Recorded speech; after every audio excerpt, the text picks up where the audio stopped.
அனைவருக்கும் வணக்கம். Monthly post market report பார்க்கலாம். மந்த் முடிஞ்சது. நேற்று ஈவினிங் 3:30 எக்ஸ்பைரி டேவோட மந்த்தினுடைய பொசிஷன் முடிஞ்சது. இந்த மந்த்துக்கான லெவலை மந்த் ஆகஸ்ட் மந்த் ஆரம்பிக்கிறதுக்கு முன்னாடி ஒரு நாள் முன்னாடியே நம்ம வீடியோவில் போஸ்ட் பண்ணியிருந்தோம். என்ன விலைக்கு போனால் ரெசிஸ்டன்ஸ் இருக்கும், என்ன விலைக்கு வந்தால் சப்போர்ட் எடுக்கணும். நம்ம போடும்போது மார்க்கெட்டிங் இருந்தது 25,112 அங்கே வந்தால் ரெசிஸ்டன்ஸ் எடுக்கும். அதுக்கு ஸ்டாப் லாஸ் 25,198 டே கேண்டல் க்ளோசிங் பேஸில். அதே போல் அங்கேருந்து கீழே வந்தால் சப்போர்ட் எடுக்கக்கூடிய இடம் 24,002, ஸ்டாப் லாஸ் 23,888. அந்த இடத்துல போனால் தான் நீங்கள் முடிவு எடுக்கணும்.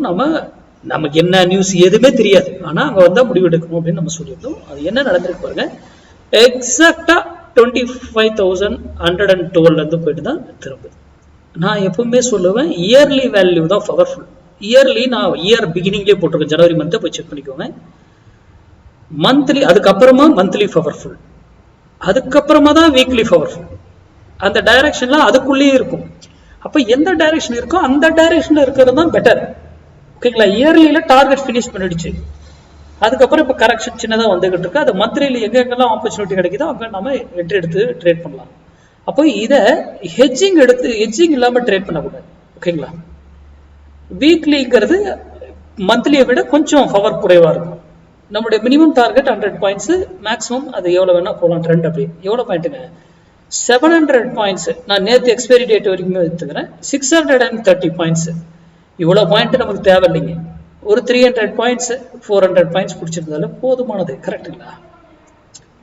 ஏன் நம்ம ஏதாவது நியூஸ் இதுதான் நடக்க போகுது, இதுதான் வரப்போகுதுன்னு நமக்கு தெரியுமா? எது வேணா நடக்கலாம். ஆனா நம்ம இங்க இருக்கும் போதே ஏன் கால்குலேட் பண்ணி நம்ம வேல்யூ சொல்லிடணும்?